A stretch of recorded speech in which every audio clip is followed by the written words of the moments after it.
창세기 16장. 아브람의 아내 사레는 아이를 낳지 못했습니다. 사레에게는 하갈이라고 하는 이집트인 여종이 있었습니다. 사레가 아브람에게 말했습니다. 여호와께서는 내가 아이를 갖도록 허락지 아니하셨습니다. 그러니 내 여종과 잠자리를 같이 하십시오. 하갈의 몸을 빌려 아이를 가질 수 있을지도 모릅니다. 아브람은 사레가 말한 대로 했습니다. 그때는 아브람이 가나안에서 산 지 10년이 지난 해였습니다. 사레가 이집트인 몸종 하갈을 자기 남편 아브람에게 주었습니다. 아브람이 하갈과 잠자리를 같이 하자 하갈에게 아기가 생겼습니다. 하갈은 자신이 임신한 것을 알고는 자기 여주인 사레를 깔보았습니다. 그러자 사레가 아브람에게 말했습니다. 내가 이 고통을 겪는 것은 당신 때문입니다. 나는 내 여종을 당신에게 주었습니다. 그런데 그 여자가 임신을 하더니 나를 깔보기 시작했습니다. 당신과 나 사이에 누가 옳은지 여호와께서 판단해 주시기 바랍니다. 아브람이 사레에게 말했습니다. 하갈은 당신의 종이니 하갈에 대해서는 당신 마음대로 하시오.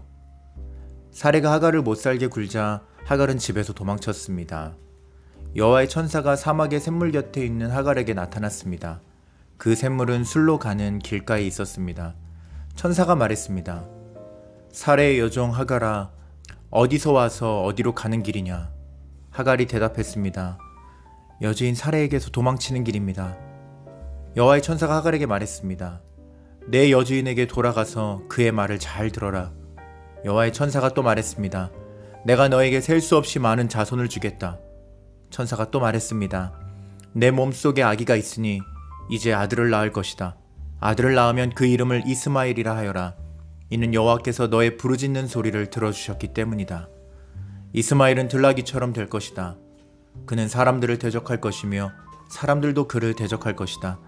그는 자기의 모든 형제들과 마주 대하여 살 것이다. 하갈은 내가 정말로 하나님을 뵙고도 이렇게 살아있다니 라고 말하면서 자기에게 말씀하신 여호와를 나를 보시는 하나님이라고 불렀습니다. 그래서 그곳에 있는 샘물도 브엘라헤로이라는 이름이 붙게 되었습니다. 그 샘물은 가데스와 베레 사이에 있습니다. 하갈이 아브람의 아들을 낳았습니다. 아브람은 그 아들의 이름을 이스마엘이라고 지었습니다. 하갈이 이스마엘을 낳았을 때 아브람의 나이는 86살이었습니다. 창세기 17장. 아브람이 99살이 되었을 때에 여호와께서 아브람에게 나타나셔서 말씀하셨습니다. 나는 전능한 하나님이다. 내 말에 복종하며 올바르게 살아라. 내가 너와 언약을 세워 너에게 수없이 많은 자손을 주겠다. 아브람이 땅에 엎드려 절하자 하나님께서 아브람에게 말씀하셨습니다. 이것은 내가 너와 세우는 언약이다. 너는 여러 나라의 조상이 될 것이다. 내가 너를 여러 나라의 조상으로 만들었으니 이제부터 너의 이름은 아브람이 아니라 아브라함이 될 것이다. 내가 너에게 많은 자손을 줄 것이다. 너를 여러 나라들 위에 세우리니 너에게서 왕들이 나올 것이다. 내가 너에게 언약을 세울 텐데 이 언약은 지금부터 내가 너와 내 모든 자손에게 세우는 언약이다. 나는 내 하나님이 되며 내 모든 자손의 하나님이 될 것이다. 너는 지금 이 가나안 땅에서 나그네로 살고 있다. 그러나 내가 이 땅 전체를 너와 내 자손에게 영원히 주며 나는 내 자손의 하나님이 되어주겠다. 하나님이 또 아브라함에게 말씀하셨습니다. 너와 내 자손은 지금부터 이 언약을 지켜야 한다. 너희 가운데 남자는 모두 할례를 받아라. 이것은 너와 내 자손과 세우는 내 언약이니 너는 이 언약을 지켜야 한다. 남자의 양피를 베어라. 이것이 나와 너희 사이에 세운 언약의 표시가 될 것이다. 지금부터 남자아이는 태어난 지 8일 만에 할례를 받을 것이다. 너희 집에서 태어난 종과 너희가 너희 자손이 아닌 외국 사람에게서 돈을 주고 산 사람도 할례를 받아야 한다. 너희 집에서 태어난 종과 너희 돈으로 산 종이 다 할례를 받아야 한다.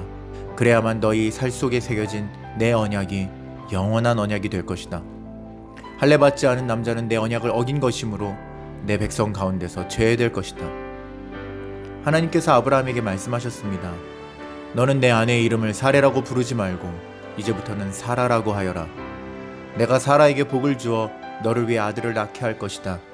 또 내가 사라에게 복을 줄 것이니 사라는 여러 나라의 어머니가 되며 여러 나라의 왕들이 사라에게서 나올 것이다.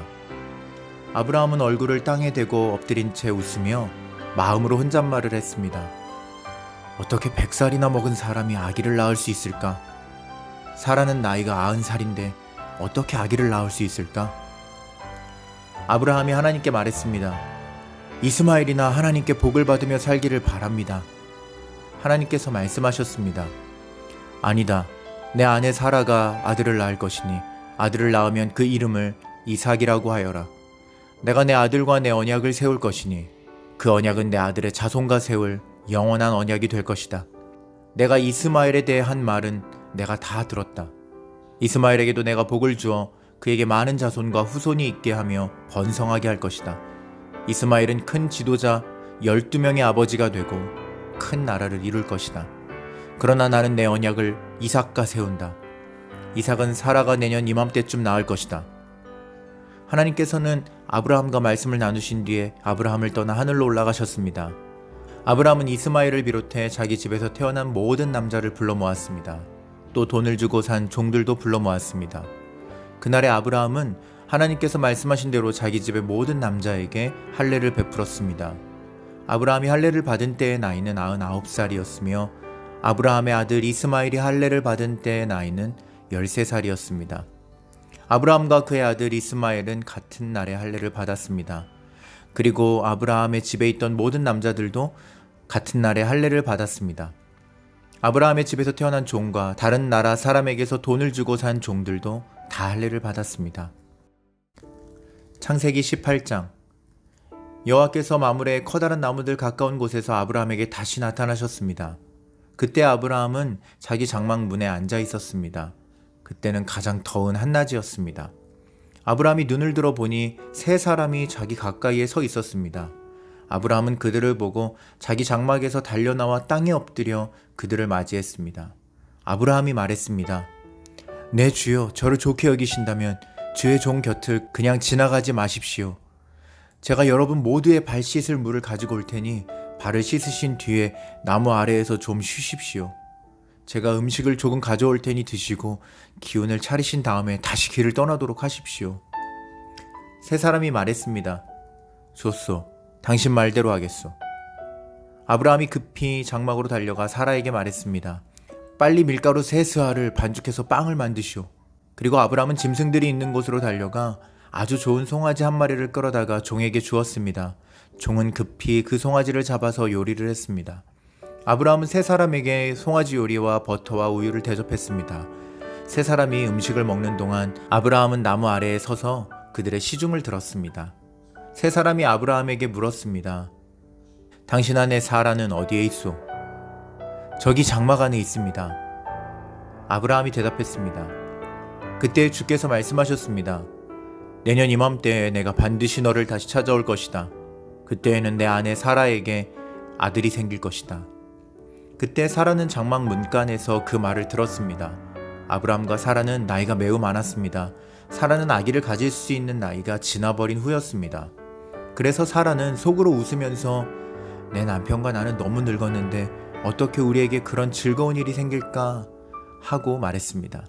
그때 여호와께서 아브라함에게 말씀하셨습니다. 사라가 왜 웃느냐? 어찌하여 내가 늙었는데 어떻게 아이를 낳을 수 있을까 하느냐? 나 여호와가 하지 못할 일이 어디에 있느냐? 내년 이맘때에 내가 다시 너를 찾아올 것이다. 그때에는 사라에게 아들이 생길 것이다. 사라는 두려워져서 거짓말을 했습니다. 저는 웃지 않았습니다. 그러자 주께서 말씀하셨습니다. 아니다. 너는 웃었다. 세 사람은 거기를 떠나 소돔을 향했습니다. 아브라함은 그들을 배웅하기 위해 얼마쯤 그들과 같이 걸었습니다. 여호와께서 말씀하셨습니다. 내가 지금 하려고 하는 일을 어떻게 아브라함에게 숨기겠느냐? 아브라함은 크고 강한 나라가 될 것이며 이 땅의 모든 나라들이 아브라함으로 인하여 복을 받을 것이다. 나는 아브라함이 자기 자녀들과 자손들을 가르쳐 여호와의 길을 잘 따르게 하기 위해 그를 선택했다. 그의 자손이 아브라함에게 배운 대로 하면 나 여호와가 아브라함에게 한 모든 약속을 지키겠다. 여호와께서 또 말씀하셨습니다. 나는 소돔과 고모라 백성에 대한 나쁜 이야기를 많이 들었다. 그들은 너무나 악하다. 이제 내가 내려가서 그들이 정말로 그토록 악한지 또는 그렇지 않은지를 살펴볼 것이다. 그리하여 세 사람은 그곳을 떠나 소돔 쪽으로 갔습니다. 하지만 아브라함은 그대로 여호와 앞에 서 있었습니다. 아브라함이 주께 다가가 말씀드렸습니다. 주여, 착한 사람들도 저 악한 사람들과 함께 멸망시키시겠습니까? 만약 저 성 안에 착한 사람 50명이 있으면 어떻게 하시겠습니까? 그래도 저 성을 멸망시키시겠습니까? 저 안에 살고 있는 착한 사람 50명을 위해 저 성을 용서하지 않으시겠습니까? 제발 착한 사람을 악한 사람들과 함께 멸망시키지 말아 주십시오. 그러면 의인이나 악인이나 마찬가지가 되지 않습니까? 주께서는 온 땅의 심판자이십니다. 그러니 옳은 판단을 내리셔야 하지 않겠습니까? 여호와께서 말씀하셨습니다. 만약 저 소돔성 안에 착한 사람 50명이 있다면 그들을 보아서라도 저 성 전체를 구원해 줄 것이다. 그러자 아브라함이 말했습니다. 저는 먼지나 재에 지나지 않지만 감히 주께 말씀드리겠습니다. 만약 저 성 안에 착한 사람이 45명밖에 없다면 어떻게 하시겠습니까? 5명이 부족하다고 해서 저 성 전체를 멸망시키시겠습니까? 여호와께서 말씀하셨습니다. 만약 저 성 안에 착한 사람 45명이 있다면 저 성을 멸망시키지 않을 것이다. 아브라함이 또 여호와께 말했습니다. 만약 착한 사람이 40명밖에 없다면 어떻게 하시겠습니까? 여호와께서 말씀하셨습니다. 착한 사람이 40명만 있어도 저 성을 멸망시키지 않을 것이다. 아브라함이 또 여호와께 말했습니다. 주여, 노하지 마시고 제가 드리는 말씀을 들어주십시오. 만약 저 성 안에 착한 사람이 30명밖에 없다면 어떻게 하시겠습니까? 주께서 말씀하셨습니다. 착한 사람이 30명만 있어도 저 성을 멸망시키지 않을 것이다. 아브라함이 또 여호와께 말했습니다. 감히 주께 말씀드립니다. 만약 착한 사람이 20명 있다면 어떻게 하시겠습니까? 여호와께서 말씀하셨습니다. 착한 사람이 20명만 있어도 저 성을 멸망시키지 않을 것이다.